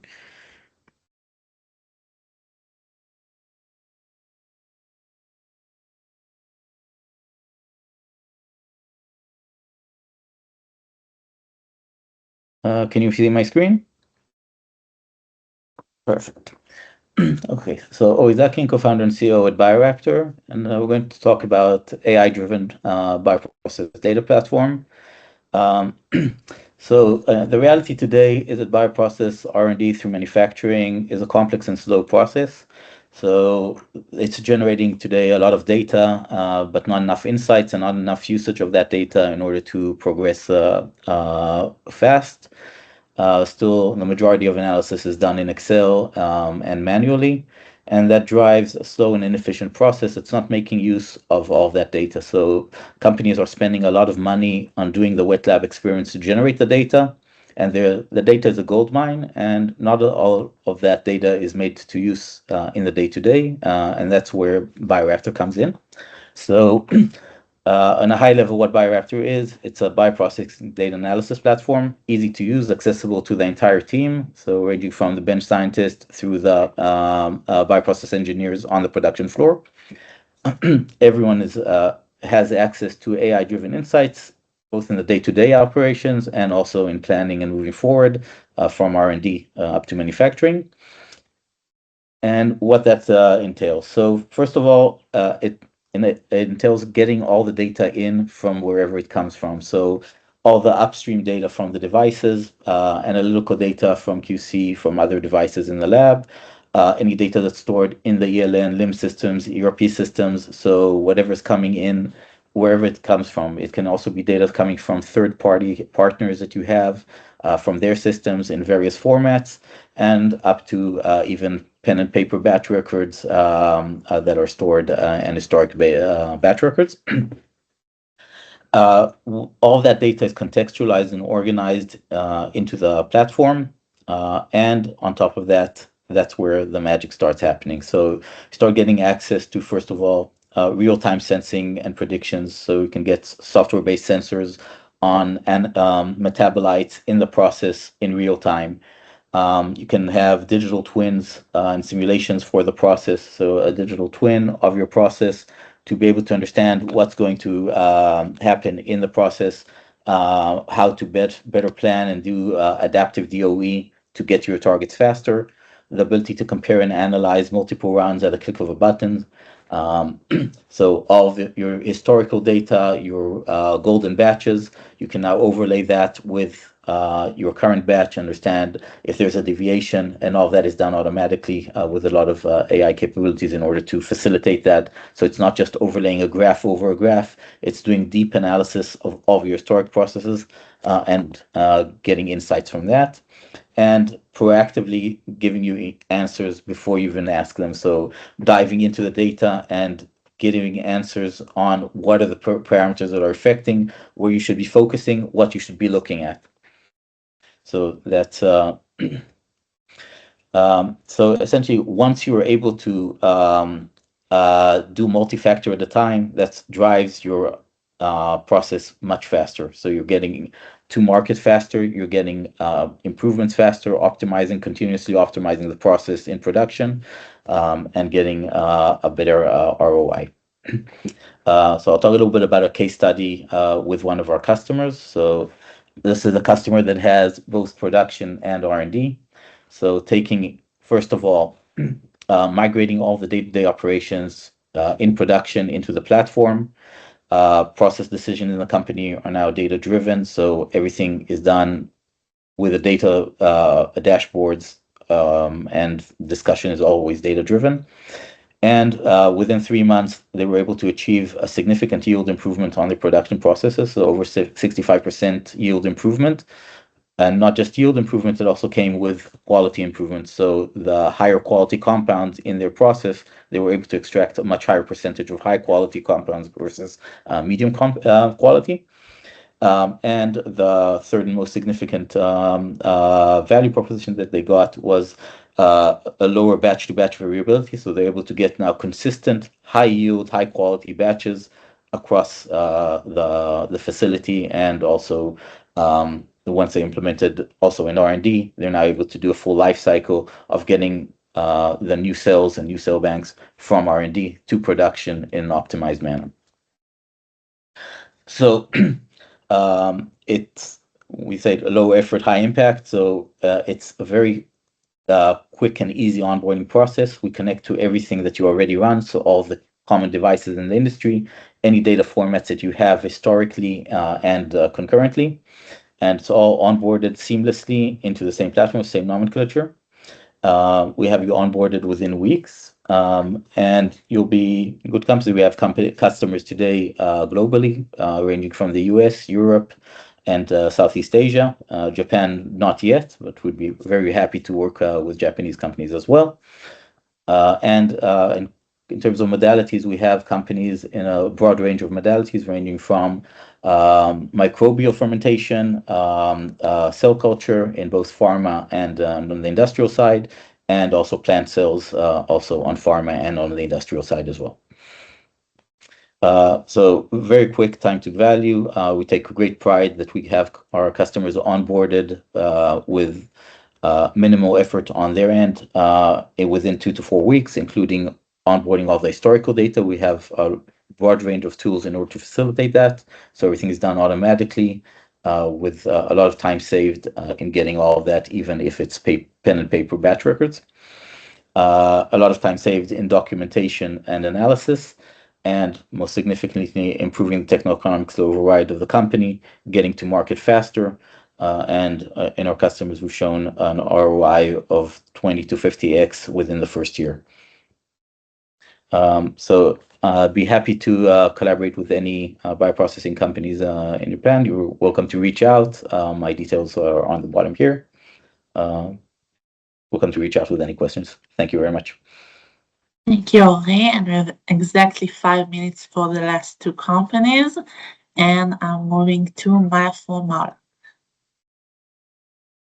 Hello, everyone. Sharon, really nice to meet you. Can you see my presentation in full mode? Thank you very much. So hello, everyone. Nice to meet you. And thank you for the opportunity to present to you Malak and its innovative way of redefining APIs for both nutraceutical and everything in the functional food and beverage sector. So as you probably know, the nutraceutical market is growing. Even if none of us will invest one dime in it, the need of people to get and live better life on the one hand, and the fact that we live longer, all together takes us to a situation that supplement and nutraceutical become a targeted key solution for all of us, whether we are kids or adults. So in Malak, we crafted and we bring through natural sources, non-GMO, nothing that's produced in lab, only through replicating what we believe is the gold standard of mammal nutrition. If you think about it, mammal overall, they don't have baby formula. They don't have other replacement. Nature created breast milk.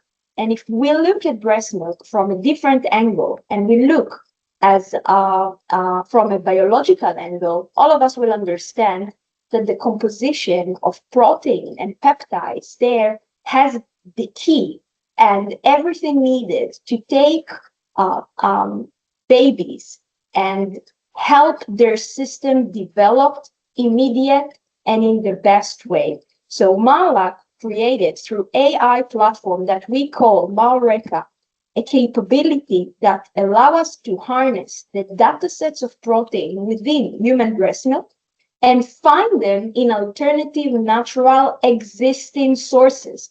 So by doing those matches, basically within a click of a button, we can find proteins that exist in breast milk in nature, and like Lego, create different combination for protein that will serve as API for the nutraceutical industry. So how we are actually doing that? The first product that we are bringing to market are coming from colostrum. Colostrum is the first milk of mammal, and we harness that from cows. We have a logistics system here in Israel and a factory that collects daily fresh colostrum and process it in a fresh process.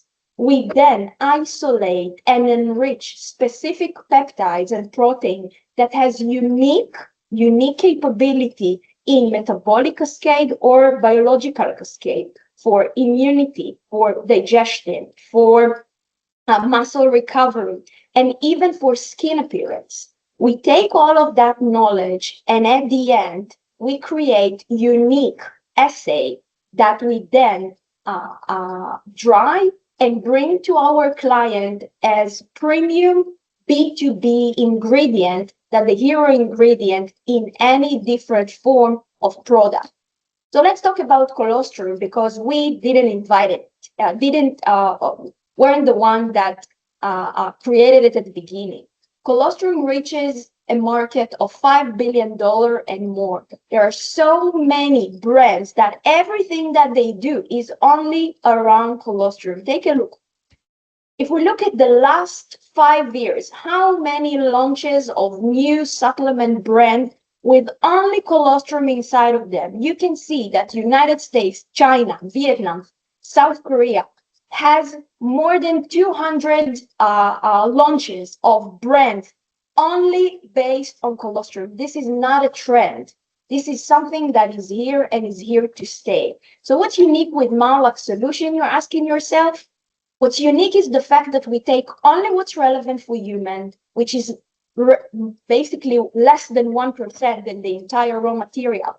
And as I mentioned, we take it like Lego game and we calculate only the relevant protein and peptide for different indication, and then we bring it to market for our client with better solution and better ability to be part of different form angle, gummies, liquid, stick packs, bulk powder, and even in food and functional food.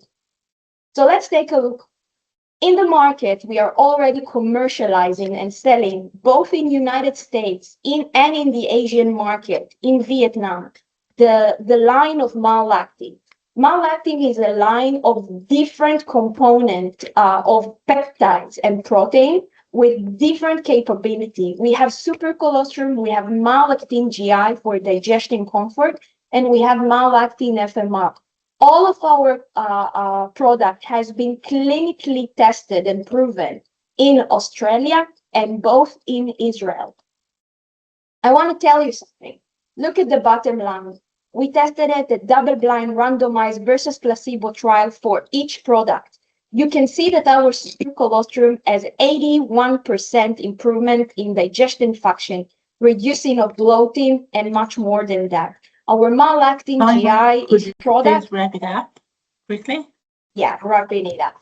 Thank you. Just one as a solution of protein that has the ability to improve digestion, not as probiotic and prebiotic. We are selling worldwide, whether it's through Vita Dairy in Vietnam in baby formula or through gummies by the Lemmy growing brand of the Kardashian. Malak won multiple prizes both in Asia, Europe, and in the US.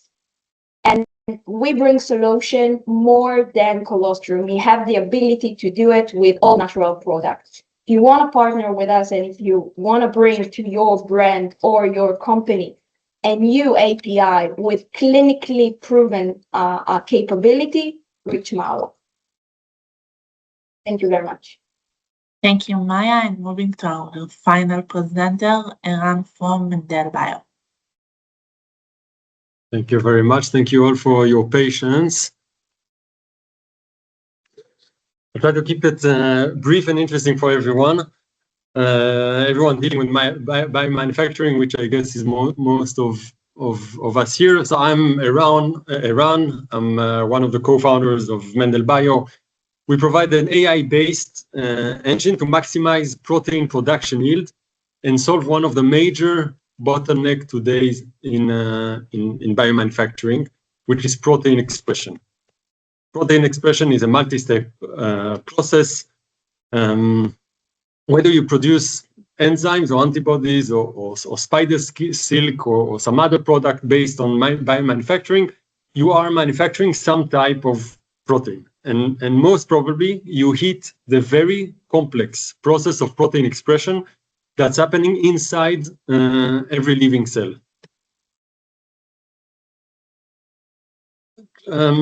Traditional gene synthesis tools today optimize DNA mainly for synthesis and not for production yield. So standard approaches to design DNA are inconsistent and can even lower the production yield. A large majority of proteins that are manufactured today, whether they are already on the market or they are on the bench in R&D, they work far below their optimal expression point, and this way hundreds of billions of dollars are wasted every year.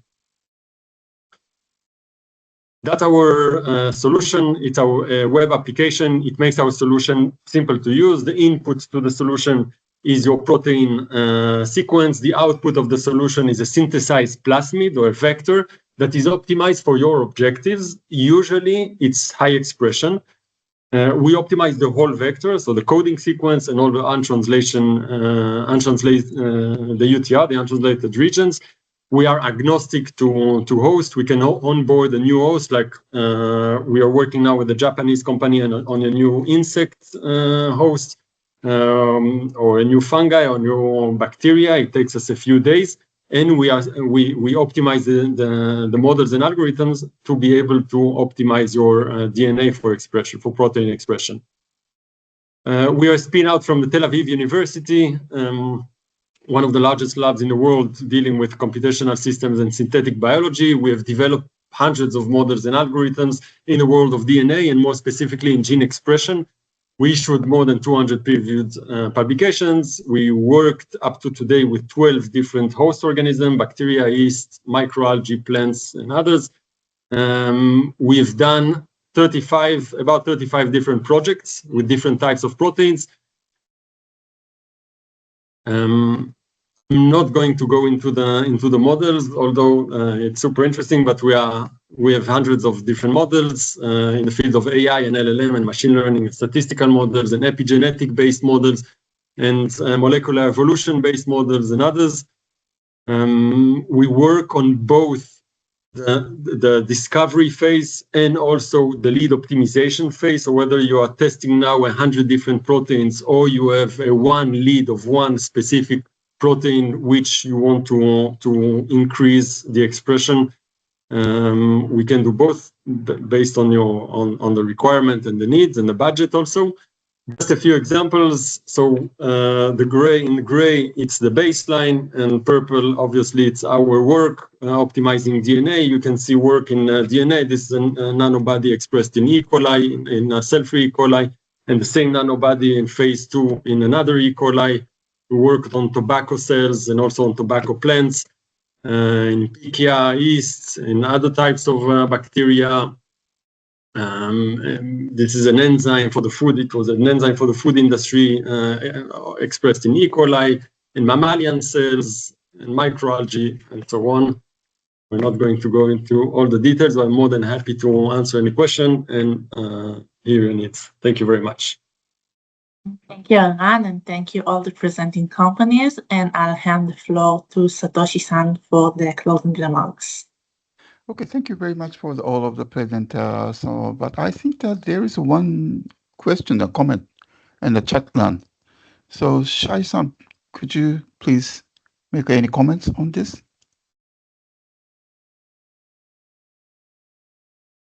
Let me see.